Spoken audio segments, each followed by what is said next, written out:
Hi and happy Easter. It's me, Karen Romano Young, back to read another chapter of A Girl, a Raccoon, and the Midnight Moon with beautiful pictures by Jessixa Bagley and published by Chronicle Kids in 2020.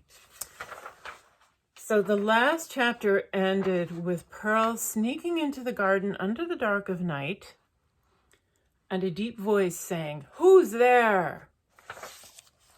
Chapter 20, In the Garden at Night. A second later, September 28th, Pearl dived behind the pedestal of the statue and shined her little light into the dark. "Mr. Nichols," she said, "it's me." Silence. Then, "Pearl?" "Of course. What are you doing here, Pearl girl?" She told an elaborate tale so he wouldn't know she'd been looking for him.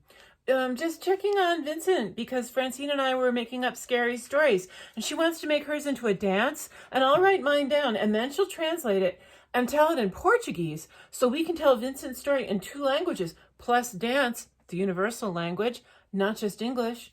Since so many people speak so many languages around here, like Dinesh speaks Hindi and Ramon speaks Spanish and Oleg says he speaks Ukrainian. So I thought I would see if coming here at night would give me a clue about her missing head. Because if I could find it, then I'd be a hero and we wouldn't have to do any of that new stuff and things could just go back to the way they were. "They never do," said Nichols from the dark. "Besides, maybe the new stuff will be good. And who says you're not a hero?" But Pearl felt she hadn't done anything to be a hero and she wanted to quite badly. "Is this your sleeping place?" Pearl said, unable to keep herself from asking.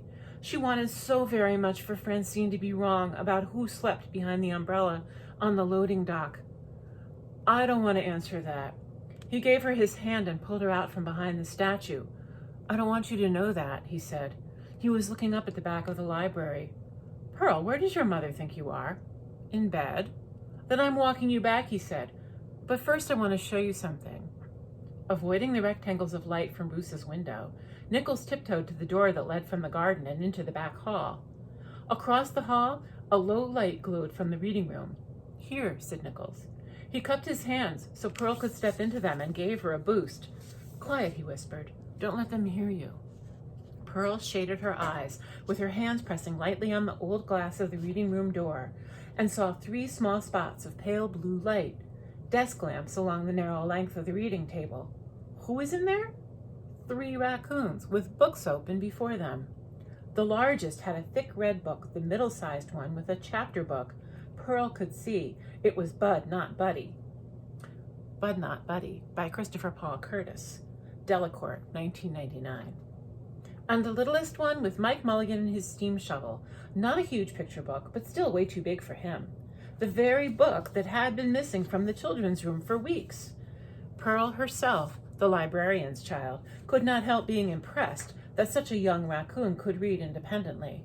But of course, Eric lived in the library too.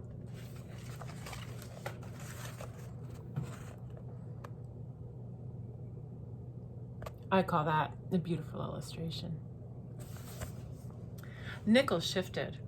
Pearl stepped down silently. "I knew it," she said. "You're not surprised?" said Nichols. "I guess not," she said, only partly a lie. She did a little skip and added, "Mrs. Malamar has her own newspaper." "As you said," Mr. Nichols answered, "but that's Matilda and her 2 children in there, Mrs. Malamar's daughter and grandchildren." "They're the ones who live in the basement," Pearl said. "That's why they can read. The little one is Eric. I saved him from getting hit by a car." As if that wasn't heroic?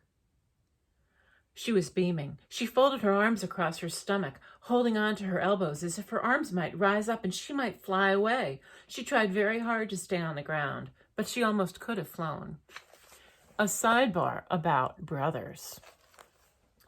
Start simple if you want to try to tell your brother anything.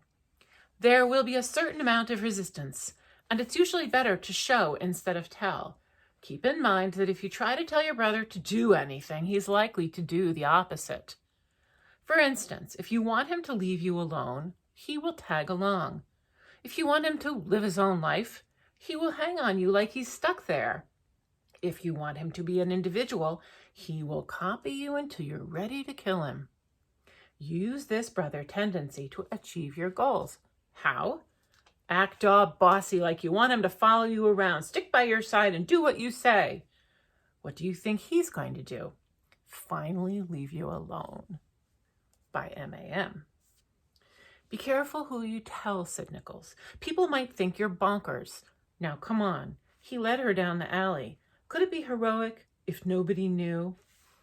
And just one more time, I'm going to show you this beautiful picture of the reading room with the family of raccoons all reading in the middle of the night.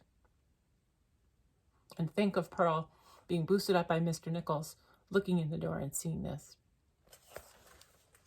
The sidewalk under the pinkish streetlights was glowing. A train must have just come through the subway station. A swarm of people trooped toward them along the sidewalk. Automatically, without a thought, Pearl reached over and took Nichols's hand. Nichols barely reacted. He held her hand calmly, firmly. Neither of them made a sound, but a silent sigh passed between them as the pedestrians went around. But then Nichols's grip tightened.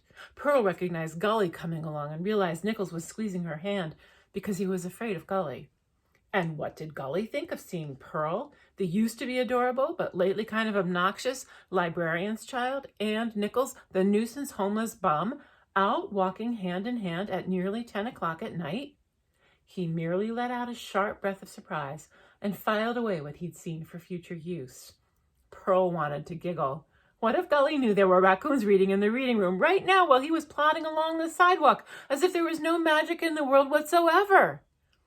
Nichols swung Pearl around the corner of Beep Street to her building. She wanted to ask him 1,000 things, but she just opened the door and picked up her flip-flop. Nichols put his fingers to his lips. She waved and climbed the stairs. A damp, showery, soapy, clean mother smell met her at the apartment door, but Mom was still in her room.